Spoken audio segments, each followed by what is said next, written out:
Hey everybody, it's Gail, and this is Errata-Hate episode 71. Welcome back.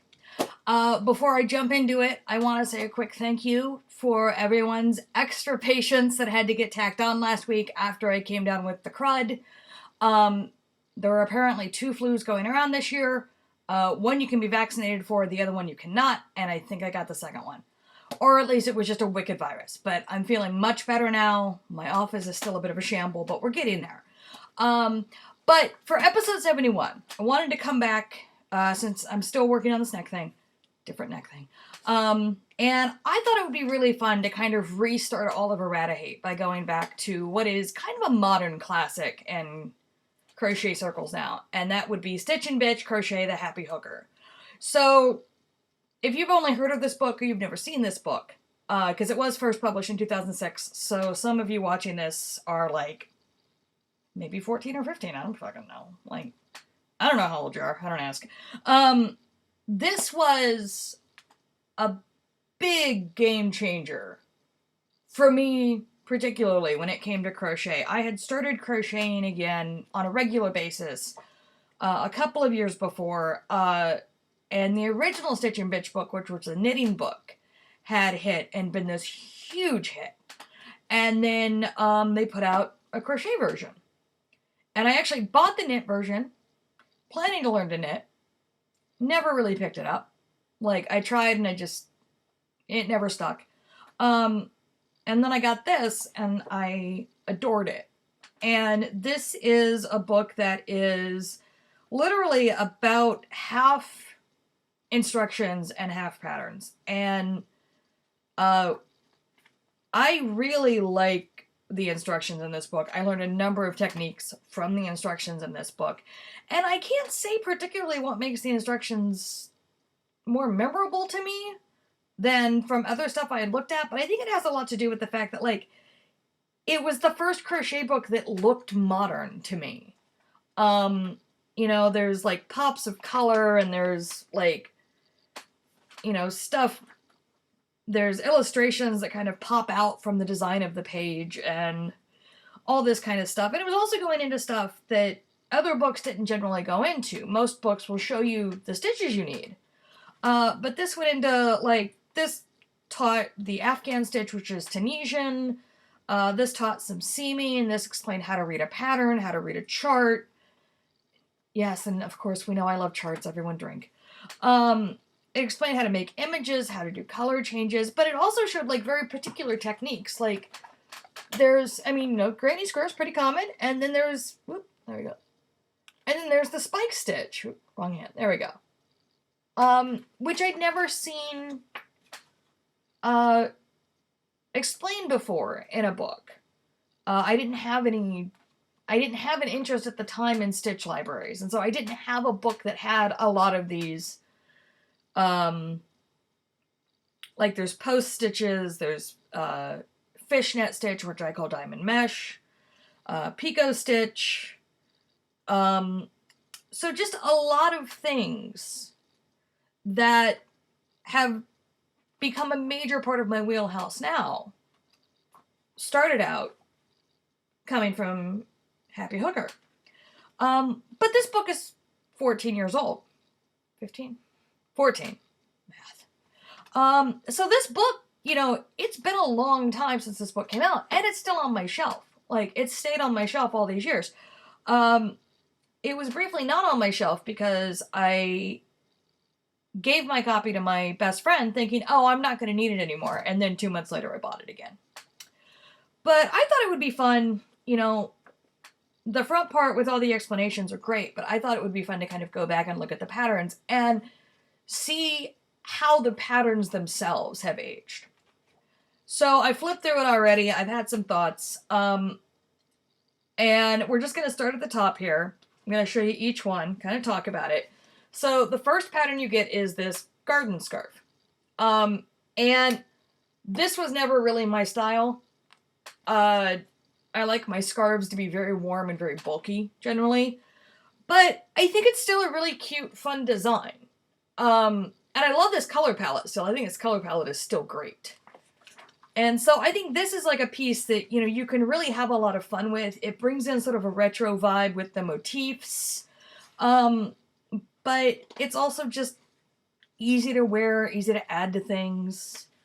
The next up is this one skein scarf that there was a skinny scarf thing that went on for a long time, and this was part of it. And I love this because it is, you work around the sides of the stitches to do the trim on it. And I think that one holds up pretty well. This one, okay, there's nothing wrong with this design. I cannot stress that enough.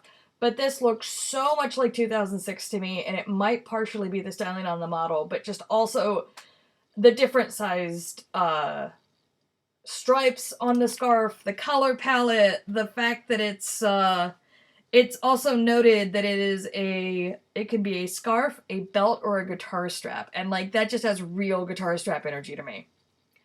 So I find it very funny. It's called the Sweet Pea Shawl. And this is another one that I think the styling makes me think it's very 2006, but I'm not actually sure that the pattern is. I think you could do that same shawl in that same pattern, in that same yarn, in the same color, and it would look great.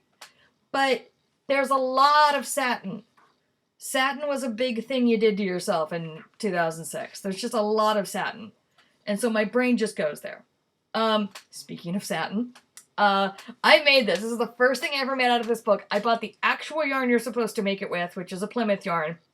It's an alpaca. It's lovely. I did it in a lilac. And I love this little capelet. It's very easy.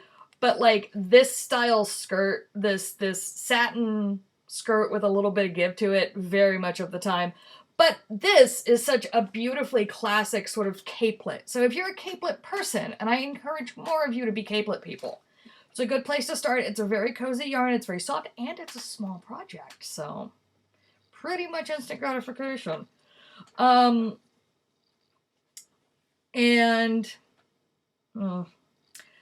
this is a great little cowboy hat. This is the Yeehaw Lady hat. I know it has an errata, so definitely check Ravelry. I know it's there.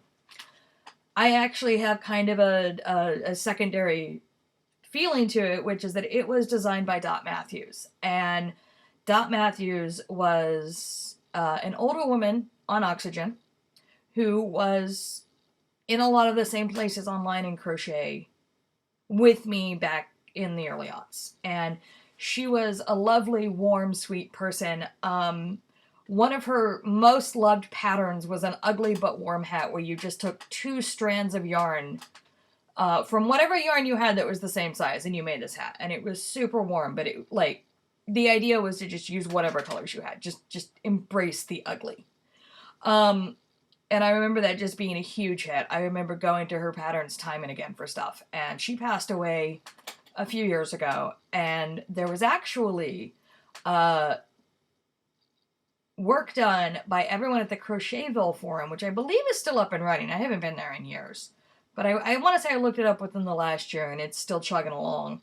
But they got all of her patterns into one place for people so that they would still have access to them, because they, I believe Dot had asked that to happen. But if not, they felt it was something Dot would want to happen, which I think is very true. So, yeah, just a little memory there for you. This cute cowboy hat and the very sweet lady behind it.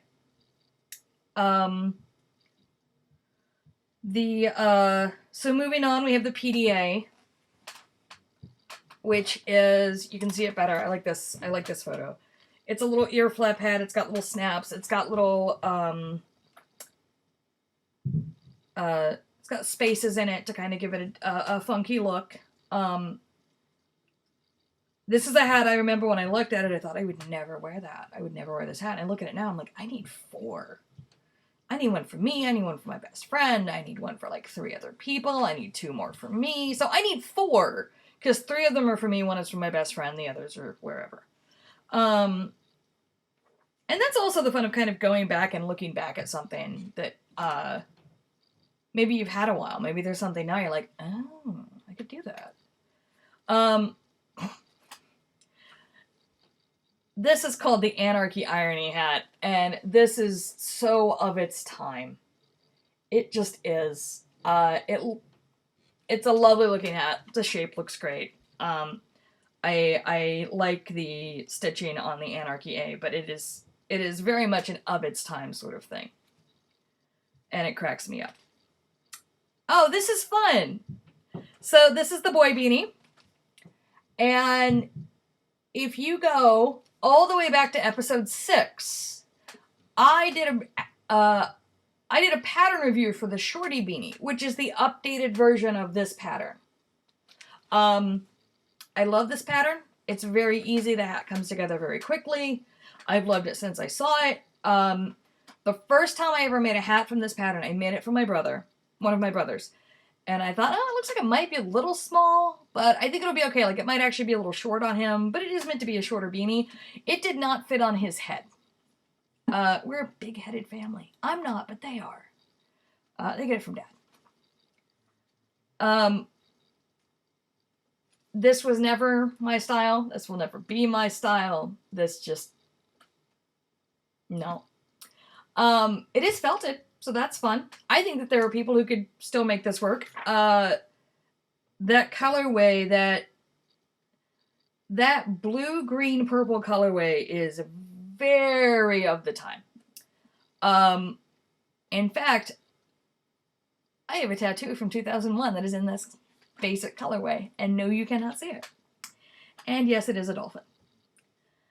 Of all the things in this section of the book that I feel are showing their age, and you know, as you can tell, I think there's a lot of wiggle room in terms of, well, if you change colors, you've still got a good looking piece. And that to me is not showing your age. That's just showing the colors that were popular. This is a flashback to 2006. The open work scarf, the contrasting color, that hat, that flower, just all of this. I can't think of a way to do it in any color where it wouldn't remind me intensely of 2006. But especially that orange and pink combo. That was just, we all had it. I mean, I still wear that. I'm not going to lie to you. I would totally still wear the color combo. But like, everything about that was it feels very much crochet at the time, starting to do new things. And that's a really good example of it. But then it also really dates it to a certain extent for me. And because something's dated doesn't make it bad. It's simply looking back at, you know, this sort of important text within the recent history of crochet. So now we have, let me see all the photos I have of this bag. Okay, we're going to have a series of bags here. And I think all of them really hold up well. So you have these little clutches. Very sort of 1950s little clutches, which I like a lot. I think they have a very timeless look to them. There's this granny square bag that is called Granny's No Square because anytime there was a reference to a granny or a grandma or something in crochet at the time, you had to make sure everyone knew it was a cool granny. If you go back around that same time, there was a lot of not your grannies, not your grannies, this ain't your grannies. Just, good Lord. So this is a bag that, there we go. That I think is really timeless in a very 1970s way. Like, it's a bag that makes me think of bags from the 70s, but in a really good way. And, like, there are certain looks that have stayed classic. Also, everything is your granny's crochet because they did it first, all right? Like, that's a rant for another day, but, like, yeah, it is my granny's crochet. Who the fuck you think taught me? Moving on. I love these. These are 2 little tiny bags. You can see the size of them with the models there. And they're both about learning a little tapestry crochet. I love it as a tapestry crochet starter project because it's a very small bit of tapestry crochet. I also just really like the design because they both have a nice look to them. You can, you know, that first aid symbol is a classic, but just, you know, that big orange on the yellow background, you know, it's always going to be fun. And then we have, this is another bag, and I think, you know, this is a bag that when you become a teenager and you want to make your own accessories as a crocheter, I think you make this bag. And I mean that in the highest compliment. You know, it's It's small, it's cute. You can make it any color you want. And then you have a bag that is your bag. And I think that that's a really cool thing. Oh, hold on. My screen went dark for a second. And so now we have the fat bottom bag, which is another kind of really classic look. I mean, I think we call it a hobo bag now, which we shouldn't. But, you know, that big sort of... I'm out of words. Puffy, for lack of a better word. It's a very puffy bag. And I love the hoop handles on it.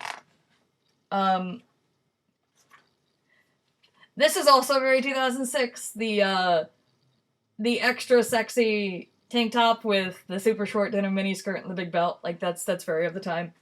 It's a very cute tank top. I've never been able to make it because it was never big enough for my boobs. But here's the back of it, just so you know, it's like extra. Ooh, look at that. So much back showing. Scandalous. Oh, I tried to make this top, I think, 3 times, and I should have just gotten a cotton yarn, and I never did, and that was probably my biggest problem.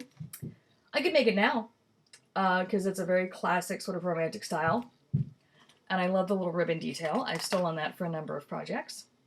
Also, it was purple, so there was like a 90% chance I was going to make it no matter.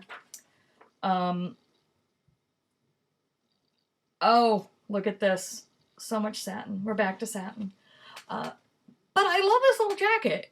You know, this is a jacket, like, just put her in a t-shirt and jeans. Put her in a slightly different dress style, and this jacket is still going to hold up. This is one of those pieces that you make and you wear it. You wear it a lot.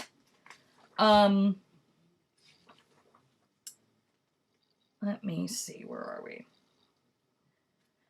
This, I have never liked this style. This is a very common style for, like, kind of work tanks is how I always think about them when you see them in crochet. You know, they're sleeveless tops you can wear to work. And I've just never been a fan of the style. It's a very 2006 color combo. And I'm sure that 100 people have 5 of these in their closet and love them, and they work great for them. Because there's nothing about it that's unstylish or unclassic or, like, dated. It's just not my thing. I'm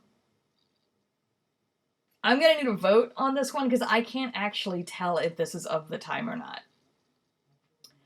I think it is. Just, something is saying it is, but I have no proof of that. So I'm not really sure. But I wouldn't wear it now, and I don't know that I would have worn it then. I didn't make it. I know that much. Although it's interesting because they are calling it a shrug, but it's actually done in several pieces. And then you, like, stitch as you go, so it's kind of a motif build, which is cool. I like that a lot. Let's see what else. Oh, the bikini. And you made a little bag to carry your tiny bikini. And I tried to make it, and again, my boobs were too big. But, you know, there's just something about a crocheted bikini that is such a great look. But they have absolutely no bust support. And that is not an option for me. Oh, I love this. This is... I know I'm looking down and being like, oh my god, it's so good, you guys. But I'm going to show you, I promise. So this is a beautiful jacket. I think that's just an absolutely stunning jacket. A very classic silhouette.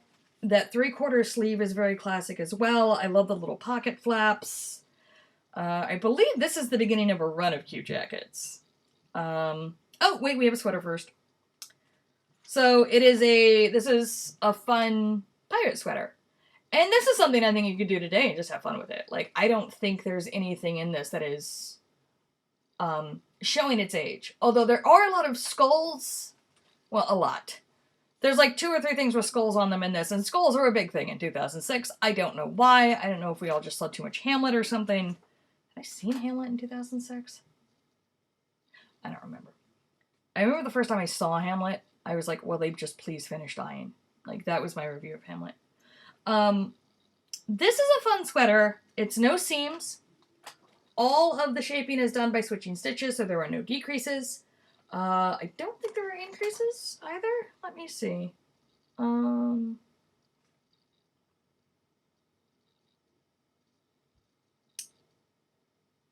Yep, it's just changing stitch patterns to get that right fit.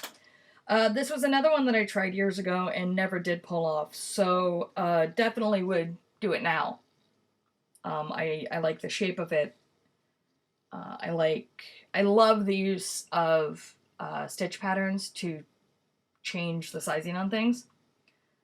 I've become a big fan of starting with an H hook and then switching to a D hook when I need something to get smaller. This jacket was everything for me back in the day. I thought this was the coolest fucking thing. I got about halfway through it and I gave up. Really, this has just become a retrospective on things I was too scared to make, and now I'm like, I could do that. I could do all of this. I could have done it then. But yeah, I love that jacket. It just looks very cozy. This was the jacket that I thought was the be-all, end-all. I'm never going to do it. It's incredibly too much work. And it's hilarious what, you know, a dozen years can do to change your mind about things. Because I look at it now, I'm like, okay, it's fingering weight yarn, so it's going to be small yarn, but I've worked with that. It's a D-hook. Okay, that's not... I've worked with D-hooks a lot lately. And it's an open work pattern. Oh, okay, this is going to build real fast. So to look at it, like remembering looking at it and being like, oh my god, what a huge undertaking. And looking at it now, I'm like, yeah, a couple of weeks, but that's no time. And it's an open work pattern. That's not that'll work up so quick. Just a big change. So I've made a version of this skirt now, not from this pattern, but just liking this skirt so much, but not looking at the book to do it. I've made something similar to this a couple of times, and I love this because I think everything about this skirt has maintained in just being A+ great skirt. Just, it's fun. You can make it any color you want. It's a length that's never going to go out of style. You can make it longer, you can make it shorter. Just sort of the ultimate look. The obligatory for the time wire work into jewelry. I think these are lovely pieces. Don't really have anything else to say there.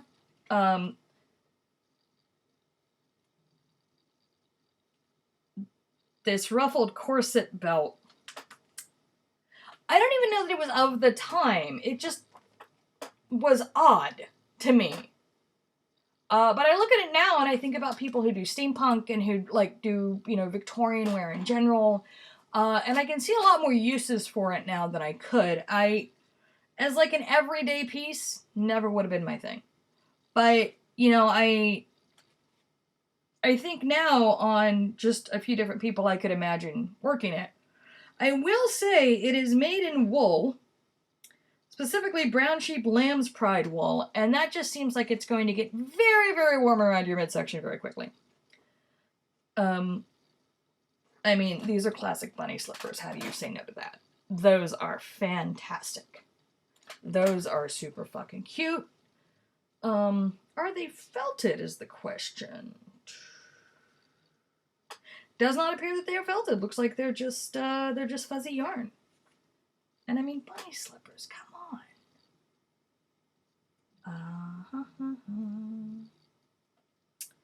on. Flower and bird pins. Always awesome.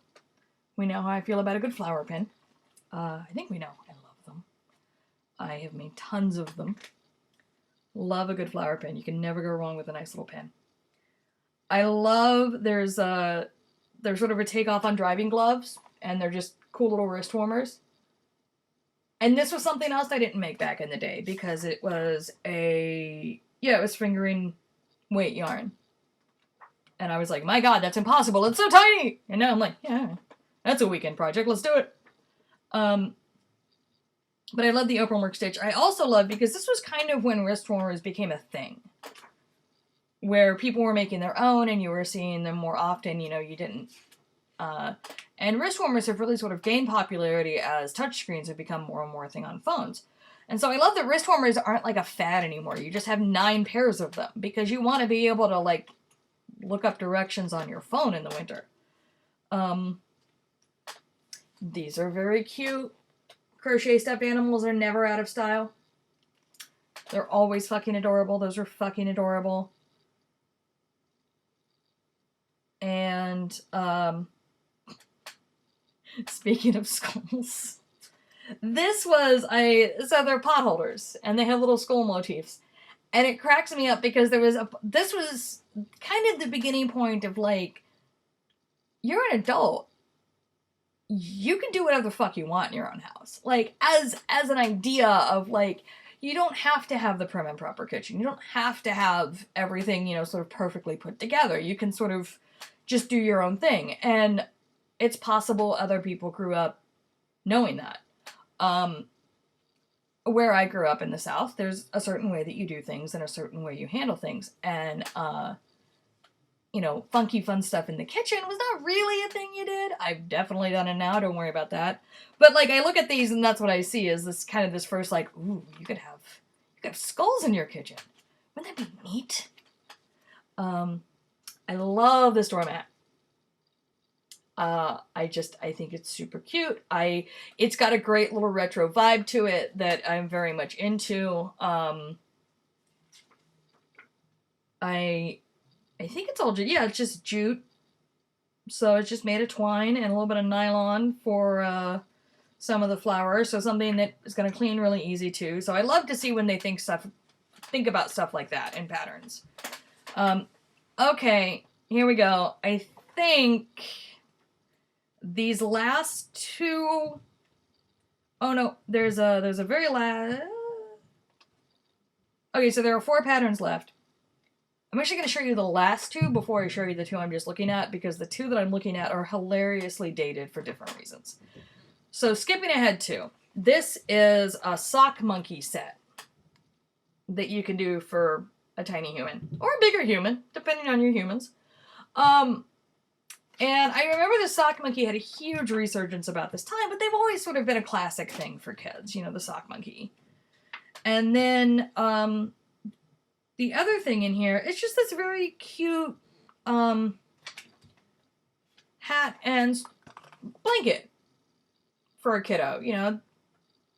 Never a bad thing to have 20 of these options somewhere in the house if you have a lot of friends who are having kids. You can never go wrong having one too many patterns of that. So I think those are both great. So going back a couple of patterns to the dated ones. This is so funny.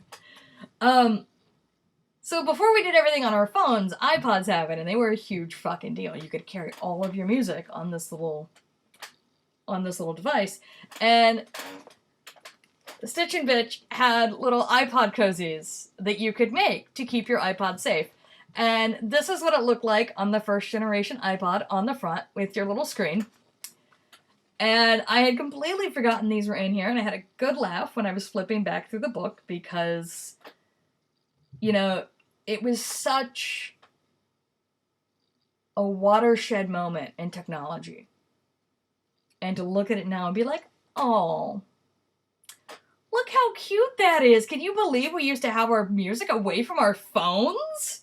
Which is not actually how I'm thinking about it, but like that's kind of how it feels. It's like, my God, there was a time I wasn't using my phone for everything. I actually held off for a long time before putting music on my phone. I can't tell you why now. So the last pattern I'm going to talk about is this Afghan. And it's a big granny square Afghan. And it's all about the color layout, which looks like this. And when I was saying some of you might be 14, or, you know, even like, you know, this was not your first book, this was not, you know, the big top shelf crochet book to get when you started learning sometime in the last 2 decades. This is incredibly dated because TVs don't do this anymore.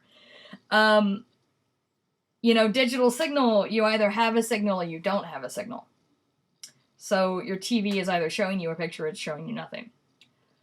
Tube TVs, when they didn't have a signal, would either go to static or they would go to this, color bar thing and show you all the different colors on your TV.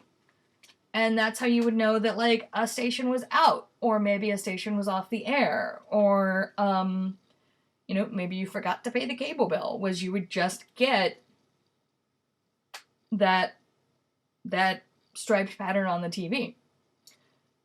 So looking at it, it's incredibly funny because it was such a major part of my childhood in a really minor way, and well into adulthood, that it's, the rainbow stripes mean the station's not on. And now it's that channel just doesn't come in. We don't get a rainbow anymore, just gone. So that was a look back through Stitch and Bitch Crochet the Happy Hooker. I think it is still a very strong book. I think it's a book that can still be very inspiring to people who are just wanting to learn a bunch of different ways to do stuff, wanting to learn how to make a bunch of different stuff. I think there's a lot of good still in here. There's a healthy errata. I know on Ravelry you can get to the errata. But I want to thank you for coming back for episode 71 and going kind of down the trip down memory lane with me. Next time you see me, I will be in a rocking chair telling you how kids did it in my day. You should see me about a month from now. That is the goal. I think I can get a how-to done. I'm very excited. The neck is doing better. I did re-injure it a bit when I was sick because I was coughing, and it's the same muscle that I fucked up. But everything's feeling good. The pain is noticeably lesser than it was earlier in the week when I realized what I had done. I'm going to the acupuncturist tomorrow. Well, you're seeing this on the day I'm going to the acupuncturist, but I'm filming the night before. So, thank you. And as always, if you enjoy what I'm doing here, please like, share, subscribe. Let me know, leave a comment, that's cool. All the places I exist on the internet are down in the basement, and I'm gonna go. So I'll see you guys soon.